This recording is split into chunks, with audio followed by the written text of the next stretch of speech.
اور ہم نے اپنے طرز تکلم کو کبھی بھی بے لگام نہیں ہونے دیا۔ بڑے سے بڑے مشکل مرحلے آئے، مشکل سے مشکل حالات پیدا ہوئے اور بہت کچھ گھبراہٹیں تک آئیں، مگر ہم نے ہمیشہ یہی کہا کہ ہم کل بھی اہل بیت رسول کے تھے، آج بھی اہل بیت رسول کے ہیں، اور مرتے دم تک رسول اللہ کی اہل بیت کے ساتھ رہیں گے۔ اہل بیت رسول کا اور آل رسول کا گدا اور ان کا غلام صحابہ کرام کی کبھی گستاخی نہیں کر سکتا۔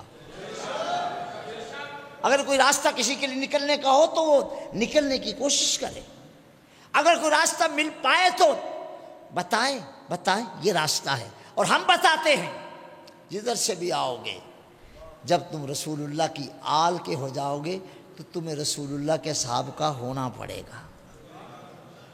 اصحاب رسول کا ہو کر جینا باعث برکت ہے، اور جو آل رسول کے در کا گدا ہے وہ اصحاب رسول کے خلاف کبھی نہیں ہوتا۔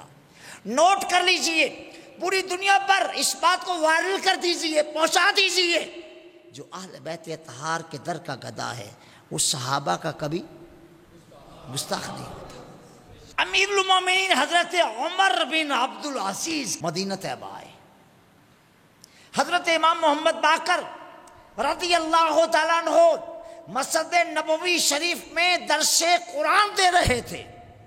لوگوں نے بتایا کہ وقت کے حاکم آئے ہیں، امیر المومنین عمر بن عبدالعزیز آئے ہیں، تو آپ درس دیتے رہے، ان کو کیا پرواہ ہے کسی کی۔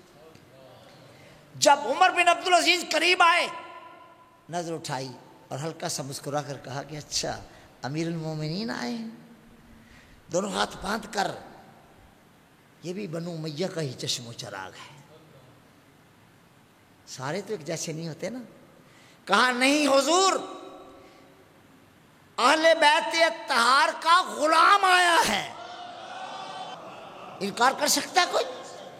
اللہ تعالیٰ جہاں چاہے جس طرح کا چاہے جوان پیدا کر دے، اور امیر المومنین عمر بن عبدالعزیز وہ جوان ہے جس نے خلافت کی بیعت لیتے ہی اعلان کیا، سب سے پہلا فرمایا اب تم نے مجھے امیر المومنین مان لیا نا، بیعت کر لی نا، پہلا اعلان یہ ہے پوری سلطنت میں خبردار کہیں بھی اہل بیت رسول پر تبرہ نہ کیا جائے۔ اگر مجھے پتہ چل گیا کہ کسی نے رسول اللہ کی اہل بیت پر، اولاد رسول پر، رسول اللہ کی اہل بیت پر تبرہ کیا ہے، پھر اس سے نہیں معاف کیا جائے گا۔ پہلا کارنامہ پوری سلطنت میں سے تبرہ بند کروایا، اور جنہوں نے تبرہ کیا، میں نے کبھی بھی پچھلی 40 سالہ تبلیغی زندگی میں کبھی ایک لمحہ کے لیے بھی کسی کا ساتھ نہیں دیا سے بدبخت کا۔